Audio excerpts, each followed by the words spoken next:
This is A Story of Sorts, the podcast mostly about bookish stuff, and I am your host, Karina Pereira. Hello everyone and welcome to another Footnotes episode. Today I'm going to talk about the books I have read in January. Before we start, I just wanted to add a little note that at the beginning, when I say storytell, and I say storytell like a lot, I'm gonna say storytell over and over again, I actually mean Storygraph. I passed from Goodreads to Storygraph. Storytell is another app that I use for audiobooks, but that is not what I meant. I do talk about Storytell, so I will be meaning Storytell 1 or 2 times, but the 5 or 6 times that you're gonna hear it at the very beginning, it's actually Storygraph. So let's get into it. I know that last year I said that I was going to read fewer books, or at least try not to reach to 100 books like I did last year, because I noticed that that wasn't very good for my reading. But I have actually read quite a lot of books in January, which I did not do on purpose. In a sense, it just happened. Like, I did not try to read as many books as I did.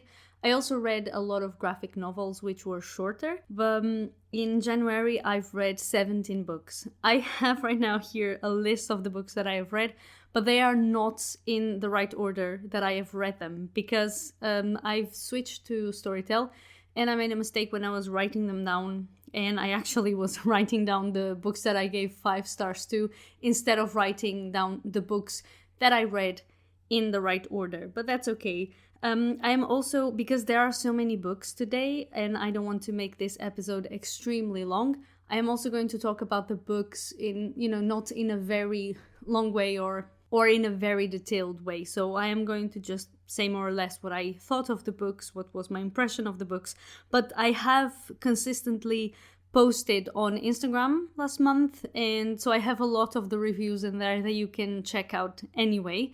And then you can follow me on Storytell if you want, under A Story of Sorts. I wanted to do the switch to Storytell already last year, but then I was so used to the way that Goodreads works, and I still am actually. But then this year I kind of figured, you know what, I'm not going to try and put anything from my Goodreads on my Storytell. I'm just going to start my Storytell this year in 2022 and go from there. So basically the books that I have right now on Storytell are just the books from 2022 on, and the ones from Goodreads are the books that I had read before. I am not going to try and connect them with each other. It's fine.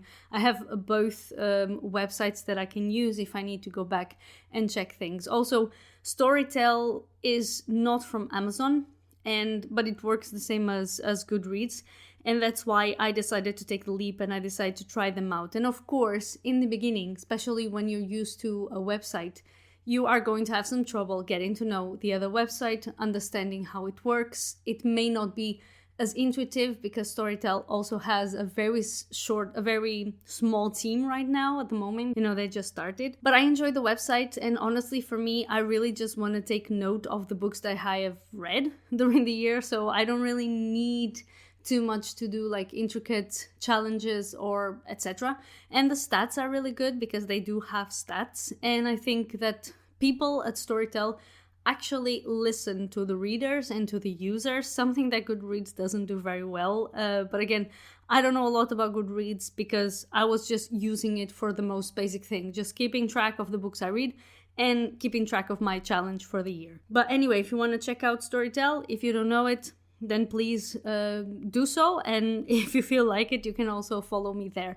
I do not post reviews there most of the times, except for giving it the 5 stars or 4 stars or whatever, but I do not post reviews on it. I write all of my reviews on my Instagram account and then here on the podcast. But let's start with the first book that I've read, and that was actually the book that I finished the year with, and the book that I started the year with, was Station 11 by Emily St. John Mandel. And I did that because last year I've read an advanced reading copy of her new book that is coming out in April called Sea of Tranquility, and I absolutely adored it. I really, really loved that book. It was, I think, my favorite book of the year.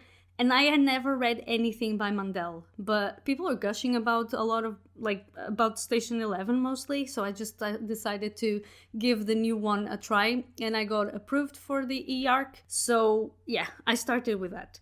Because I liked it so much, then I picked up Station 11. I was actually considering not picking up Station 11 because it was right at the end of the year, like just a few days before the end of the year. And I thought, what if I finish this one super quick? Because so many people say it's so good. And then I can't count it anymore for 2021 reads because I already did all of my best reads of the year's choices. But then if it's really, really good, it will not count for 2022 anymore. But as it happens, on the 31st of December, I was reading that book and I finished it on the 1st of January. So, because it reads so well and I really loved it. I still prefer Sea of Tranquility. I still think it is better because, it deals with other themes that maybe are, closer to my heart or meant more to me. But Station 11 is really amazing. And it was honestly very weird to read a book about a pandemic while in a pandemic, and of course completely different from the book. In the book things are extreme, but it was still very weird, especially the first pages when the pandemic is starting. But really, really good. And I actually bought The Glass Hotel now because it's the only book by Mandel that I haven't read, and I'm gonna pick it up this year sometime. I'm really curious because I didn't hear so much talk about it. I heard a lot more about Station 11 and about the new one, Sea of Tranquility, than I've heard about the Glass Hotel or the Glass Hotel. I think that's the name. But I'll pick it up this year and then let you all know how it was. The other book I've read was In the Dream House by Carmen Maria Machado, and that was actually a reread, and I've picked it up because there's this book club that I host for my work, and people wanted to read this book, and because I loved it the first time around, I just thought it was a great idea that more people were picking it up, and it actually made for a very interesting conversation around the book, but also around the theme, of course. And the first time around, I've listened to it actually in audiobook, read by Machado, and this time I read it in print. And it's interesting because when you listen to the audio, you don't have as much time to, to reflect and to think about what is being told to you, at least not in the spot. And in print was super interesting. I could, highlight, I could just think about it and stop a little bit and consider what I was reading.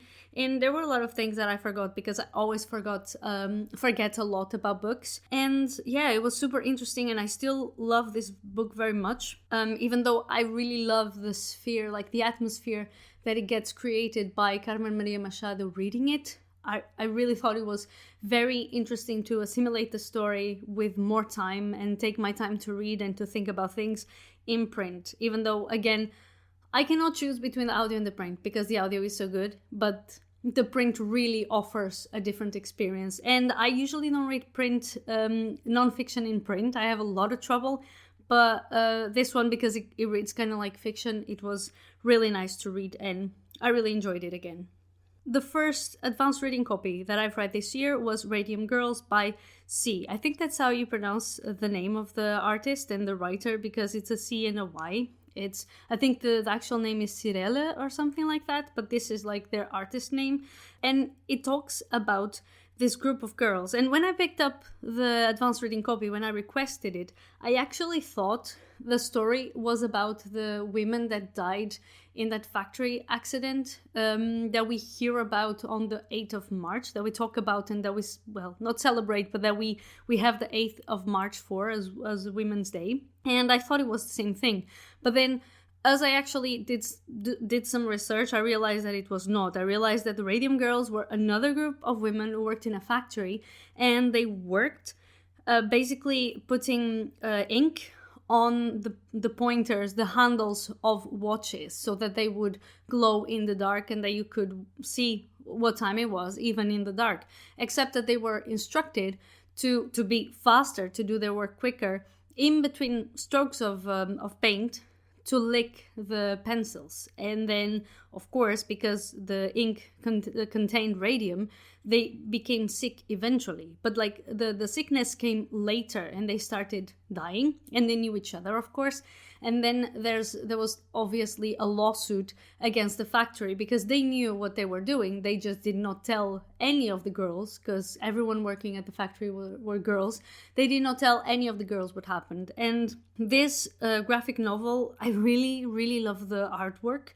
It's very beautiful with pastel colors, the glow in the dark way, that like the way that they managed to do that is super, super pretty. And even though it is a short story, I think that it helped a lot to me, especially. I had never heard of these girls and of this case, and it really helped to understand the story. And like the characters are very interesting and they have their own personalities. So I think it was a very good way to tell this story. In audio, because everyone has been talking about it, or at least last year, was Crying in H Mart by Michelle Zonner. And yeah, so many people were saying so many good things about this. So I snatched the audiobook, and I really love memoirs. Like, I did not know Michelle Zonner. I didn't know who she was. I didn't know about her band. But I'm always interested in knowing people through memoirs. Even when I don't know the work they're doing, I just like discovering them that way. Because very often you find very interesting people and you would know nothing about the person. You would only know about their art unless, you read it through a memoir or something like that, or unless you do your own research. So to have Michelle telling her own story and letting us know about her story and getting to know like that was super interesting. And especially there's like this relationship that she has with her mother that is kind of complicated, because like she loves her mother, of course, and then eventually her mother gets sick. But her mother, I think, also has, like most mothers, I guess, or many mothers, this kind of toxicity that they think, oh yeah, I'm doing this and I'm saying this because it's the best for my daughter or for my kid. But in fact, it's quite toxic. So to see those two sides, the fact that, her mother, and she tells things about her mother that are kind of toxic, and you can see that probably caused a lot of trauma. But then also this relationship, because it is my mom and I don't want to lose her. It was super interesting. It was very, very nice to see, and very emotional as well, the way Michelle opens up and just lets you in. Especially she talks a lot about being Korean and like the whole situation with being biracial and your culture, like her mom was Korean and her father American. So you kind of see like how you recognize yourself and where do you stand, because you kind of feel like you don't belong anywhere in a sense, because you don't live in Korea, so you don't know exactly everything about the culture, especially, for example, cooking. She talks a lot about cooking and about regaining that connection to her culture through cooking. But yeah, on the other hand, you also are seen almost as a foreigner or someone different in the country that you lived your entire life in, and should be your country and your culture as well. So that was super interesting. I've read, I think, this month one book in Dutch, and there was a very short graphic novel called Mindfulness en andere moderne ongemakken by Sylvia van Ommen. And that is just like the two characters is, if I'm not mistaken, a bunny and a cat. And it's just a collection of funny strips with little daily things. So honestly, it's a great book for a gift. And we had it at the bookstore I work at. And I thought, yeah, we've had this here for a while, but I really like it. So I'm just going to add it to my collection. And I did. The next book is The Base Rock by Evie Wyld. I bought this book, honestly, first and foremost because of the beautiful cover. Because there is one cover of the book, the paperback, I think UK edition, that is absolutely gorgeous. It has the actually Base Rock, which is in Scotland, which I did not know. And there's like this, instead of the face of a woman, but then with like this deep blue, it's absolutely beautiful. But I loved the story. And I posted this on TikTok, actually. It is curious to me how, men don't read stories by women, or most men don't read stories by women. But then you read books written by women, and so often there are instances of violence against women by men. And it's things that and men know happen in real life, that it must be quite confronting to read a book where you see your gender represented in a way that is so mean because it is real, because it is the truth. This kind of abuse happens and daily. So, and in this book, the main characters are actually three women, two more than other, because it's also in different times. So it's not all, it doesn't take space in the same years. But there's a connection, and the connection between the three of them is the base rock, and there's this house in Scotland. And these women, they are so strong and they are so interesting, and you're just discovering them, and they are very interesting in their own way and very peculiar. And I absolutely loved this book. I really did. If you're thinking, if you saw it going around social media as well and you're considering it, I really love the narrative. I read it very quick because the way that Evie Wilde writes, it just really pulls you to the page. At least it did to me. I really liked it. I had another advanced reading copy that I got of a graphic novel called Space Story, and it was written by Fiona Ostby. Yeah, Fiona Ostby. And basically, I love the artwork in this one because it is like a play on colors, and you have like blue and yellow and red, and each time frame has a different color. And basically, this is another story about the end of the world, which I think I've read like 3 this month alone. And it's a story about the end of the world in which people have to change from Earth to other planets. But to go, there are certain, you have to be well in certain ways. And sometimes they don't have space anymore, so you can't evacuate anymore. But there's this queer couple that they meet on Earth and they get together. But then there's also the space times in which they are separated. The space scenes, they are separated, they are not together. And then there's this attempt to, reach each other and to get together again. And it's also a very short graphic novel, but it's super sweet. And yeah, it's just very nice to read, and it doesn't have a bad ending. I don't want to spoil it, but just so you can go in happy. And it's also really nice to see queer couples in media, because there's never enough, in a sense, especially graphic novels, and the more you can get, the better. And yeah, it's just a very sweet story, and I really loved it. I actually am not sure when it's coming out, but if you think that you like end of the world kind of sour sweet stories, then you should really check out this one. Finally, I have read Passing by Nella Larsen. One of the reasons why I was not putting off, but I hadn't picked it up yet, is that because the book reminded me, the premise at least, a lot about The Vanishing Half by Brit Bennett, which is one of my favorite books. Because this is the story of 2 women who are white passing, and I had never read any book by Nella Larsen before. So basically, the premise is this one about, passing as white, and 2 women, like in Brit Bennett, is 2 sisters, and one of them passes by white, the other one lives her life as a black woman. But the story is completely different. And honestly, it's a short book, but the relationships that are formed within the book and the things that are happening are so intense, and so much happens in so little time, in a sense. And the ending is spectacular, and I was not expecting the ending to be like that. But there's a lot of tension in the book. It's a very tense book, because there's always something happen and you don't know what the outcome is going to be. You just can't guess it. So yeah, if you're thinking about reading Nella Larsen, I would really recommend Passing. I have another one by her ready at home, on my to be read to read, which is Quicksand, because I bought a collection with both those books. But Passing was really, really good, and I really loved the audio. I'm very curious to watch also the Netflix series, but that's for later. One of the first books I've read this year was The Confession by Jessie Burton. This book was actually on my to be read for 1 or 2 years already. I don't remember if I bought it in 2020 or 2021, but it has this beautiful cover, and it's a very big book. And it takes place in 2 distinct time frames. So one time frame is in 1982, and the other one is in 2017, 2018. Basically, in the first frame of time, 1982, there is this writer, and she falls in love with another woman who is a lot younger than her. And then eventually her book gets turned into a movie, and they move from London to LA.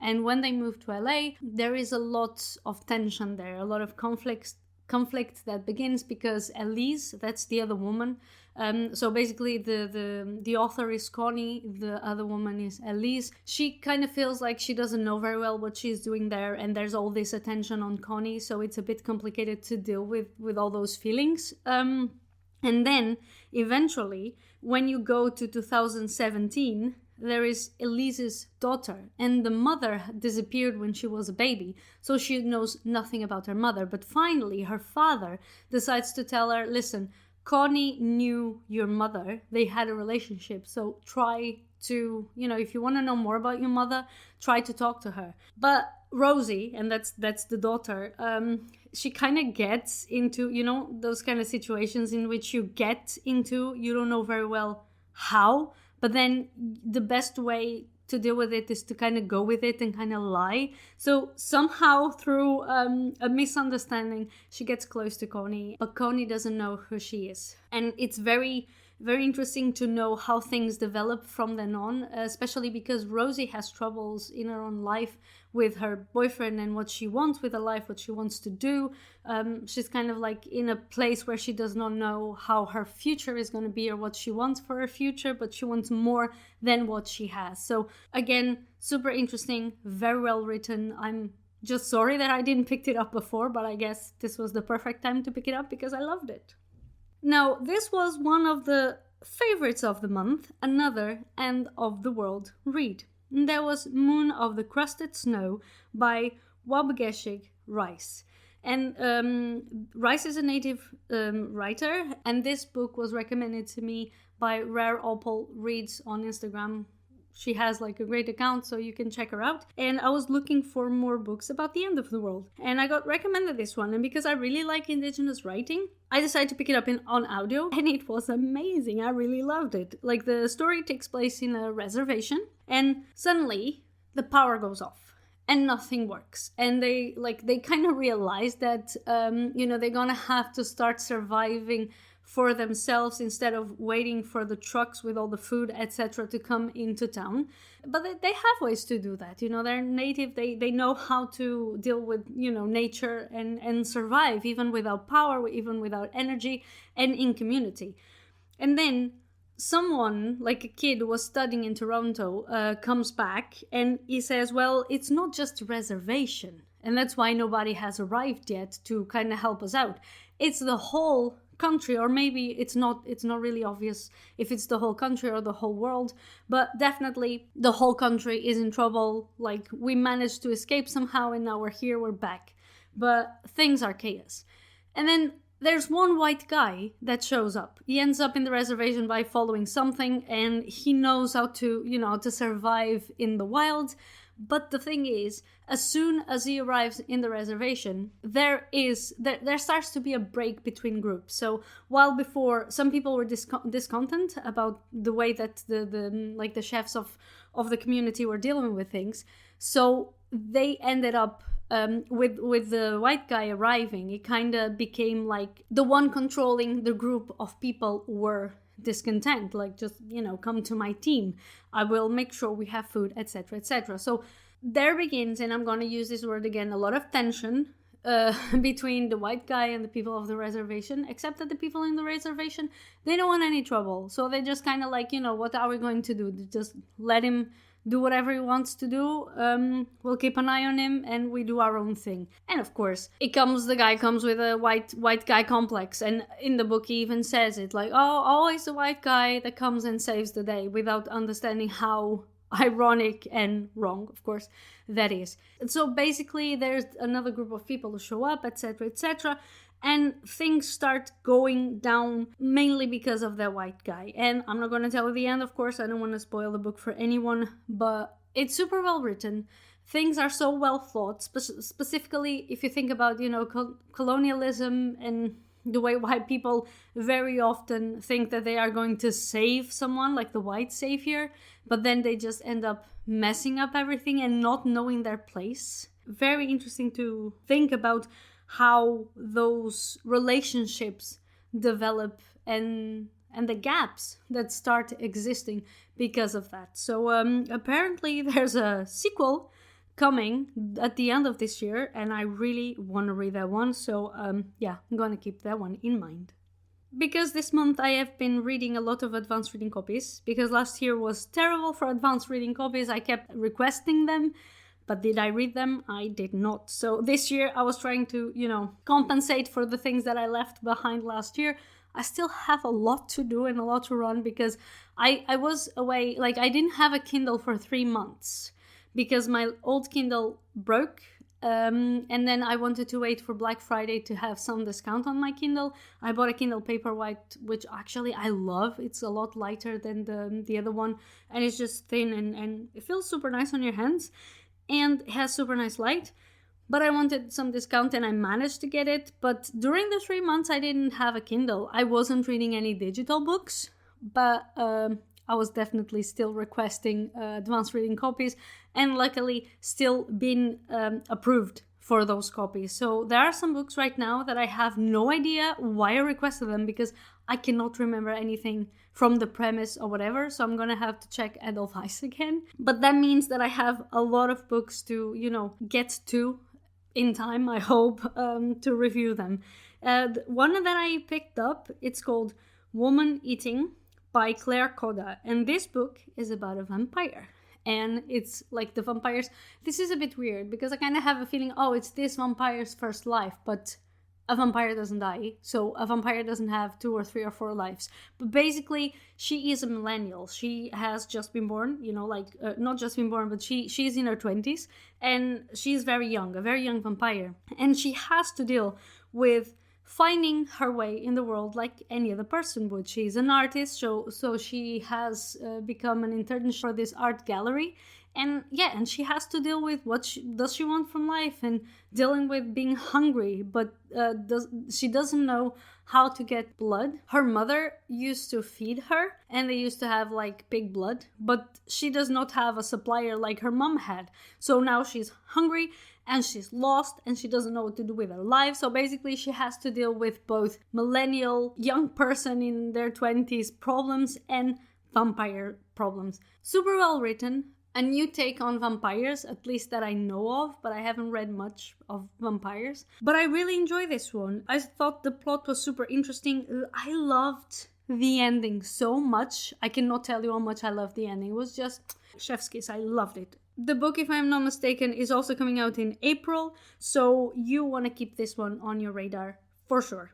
Yet another graphic novel that I have read as an advanced reading copy is Voices That Count by Megan Brown. And this is a story, actually it's basically a graphic novel written by different women. So Megan Brown is the editor, and it talks about everything that is really a woman's issue specifically. So, sexual abuse and having the world basically tell you what you should or shouldn't do. But each artist uses their own art form to talk about these stories and to tell their own personal stories. So, which makes it very diverse and very interesting to read. On the other hand, I don't think the book starts the best way, because the first story has something that it irked me a bit, because in a sense, I know this is someone's story, and I am not trying to invalidate that person's story, of course, but it does put a man in the center of the story, and it does give this one man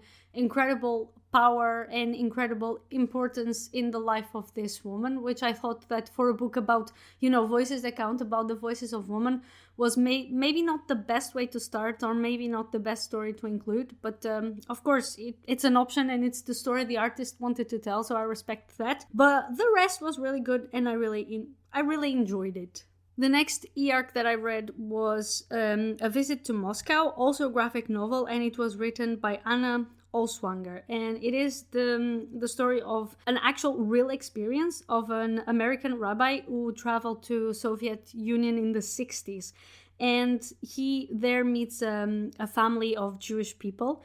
And of course it was dangerous at that time, so he kind of tries to help them out. And again, I don't want to ruin any of the book for anyone who wants to read it. And it's a small graphic novel. I really like the art as well. It was kind of different from everything else that I've actually any artwork that I've read this month, but it was short but interesting story. Another book that I read right at the beginning of the year, and that I had on my to be read for, again, over a year since it came out, pretty much. Queenie by Candice Carty-Williams. And let me tell you, I like the book. Let me just start by saying that. I really like the book. But I haven't been pissed off and frustrated by a book and by a character in so long. You know when you want to throw the book across the room or on the floor or on the wall, just like, Jesus Christ, man. Just you want to shake the main character until they wake the fuck up? Pardon my French. This was it. Like, the book is really well written. I love that it's about this person in, you know, their late 20s, getting themselves in a place in life they did not expect to be at the time. Things just change, you know, like she had, the main character, Queenie, had a boyfriend and he kind of wants to take a break, and she finds herself in this situation that she does not want to be. She wants to be in that relationship, she wants to be successful and do better at work, but she also doesn't seem to have the mental space to do that, or at least to be understood, to write about the things that she wants to write about. Like, that's very interesting. And again, the narrative, the narration, the writing is really good, but the character, she does, and she makes so many freaking daft decisions. Like, Jesus Christ, is like, woman, you're constantly making these decisions that are like the worst things for you, and it's stuff that there were at least a few things that she could have just decided not to do and be more responsible, and that really pissed me off because she was very irresponsible in some ways. And it's not that she was losing control of her life, is that there was really this specific thing that she was being super irresponsible, and it was just making it like, I just want to punch you in the face, honestly. Just get your shit together, woman. But the end also was a little bit of too happy.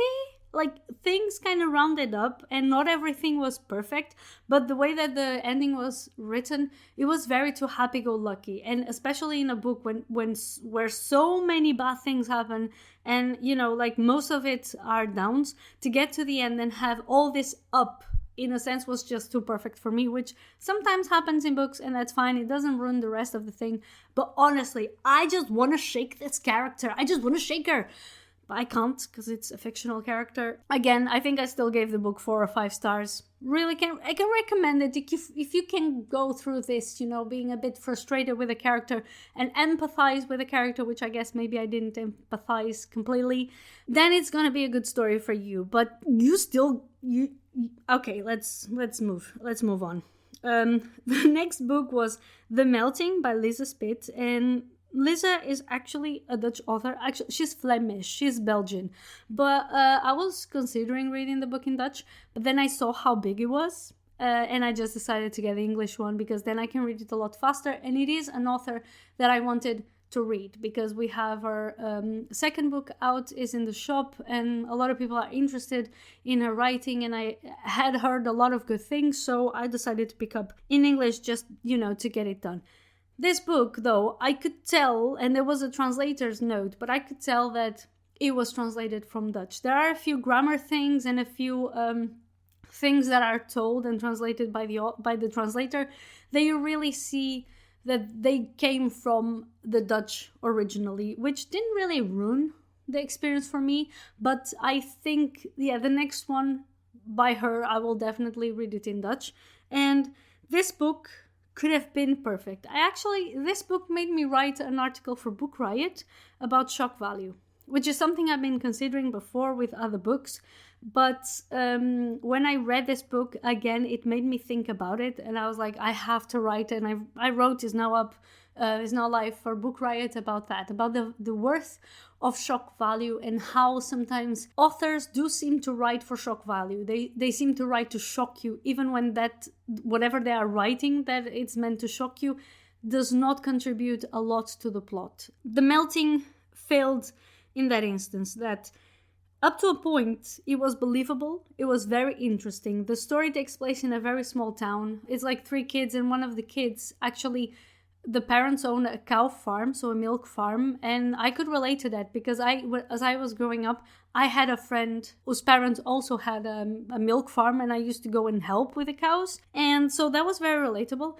But then it got to a point in which it became so graphic and so violent and so sexual that honestly it put me off. And it became a little bit unbelievable. So it passed the threshold from, yes, this makes sense, it's believable, and makes me emotional and makes me, visual, and I can understand and relate to this, or at least read it and believe it.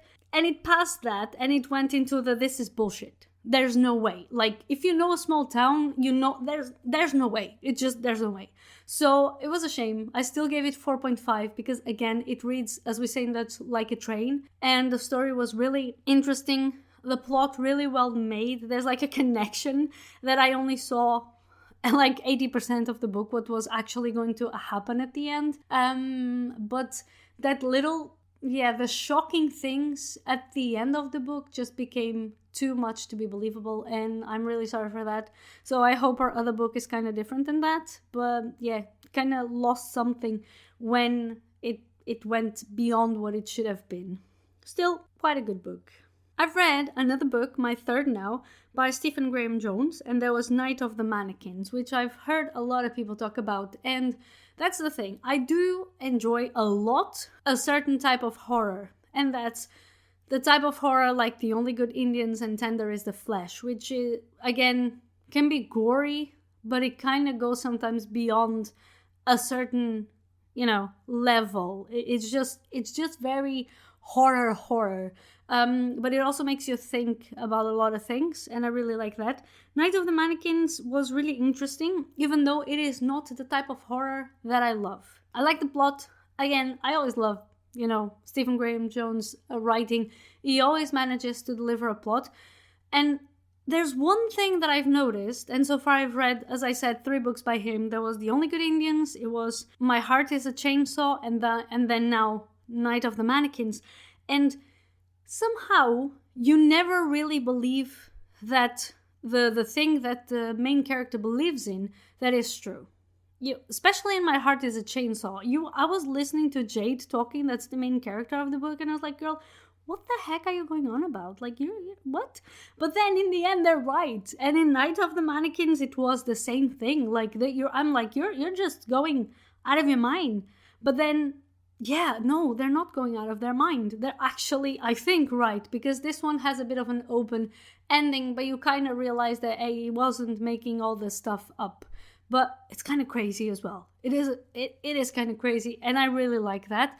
So I will definitely be reading more of Stephen Graham Jones for sure. Yeah, like, I continue to recommend him, especially, once again, The Only Good Indians. Read that book. Now, I think this was the second book that I've read. It's like I got it as last one here, but I think it was the second I've read. It was a book that was offered to me by a friend, gifted, and I haven't picked it up yet. I hadn't, but I did this year again because, again, I wanted to start picking up books that were on my to be read for a very long time, and this was Unbelievable by Ken Armstrong and T. Christian Miller. And it's actually about true story. It's a Netflix documentary as well, and it is trigger warning about sexual assault, about rape. And it's about these women who are not believed by the police because the case of rape that they described was just like too unbelievable. The way that it happened, people couldn't believe that it had happened that way. But then different places, like different police and detectives kind of started seeing a pattern, and they realized that it was actually truth. If you have seen the Netflix documentary, it's probably worth to read the book. I don't know because I haven't watched the Netflix special, but I enjoy the book, even though in the beginning I was underlining a few things that were rubbing me the wrong way. It was too sexist, especially with, a situation as serious as rape. But then you kind of realize, well, it is based on the truth, and it is based on what these people believed at the moment. Because there's this police officer who says, most people say believe the victim. I'm more like, well, everyone is innocent until proven wrong. And that, of course, pisses everyone off. So I was reading that and I was like, oh, I'm gonna hate this person already. But then, well, again, things changed, and they changed their mind as well. And there's a lot to learn from there. So yeah, those were the books that I read. There were 17 books. I have actually a feeling that I read another one that I could not add it to Storygraph for some reason. Probably an advanced reading copy, but I don't know what it was at the moment. So I'm gonna stay here with the 17. I had really good reads as well, so I'm happy with the books that I have read in January. I have no idea how February is gonna go, if I'm gonna, keep up the rhythm. But I do have quite a few things that I have planned for the month that I'm excited about. And I will, of course, next month come back to talk about it and to let you know all about it. If you want to keep better track of what I'm reading, etc., come talk to me on Instagram, and all of the links, etc., are going after the ending, after the outro, which you are going to listen to right now. Bye-bye! You can access today's show's notes via my pod page, which you can find along with all of my social media links at linktree/Karina Pereira.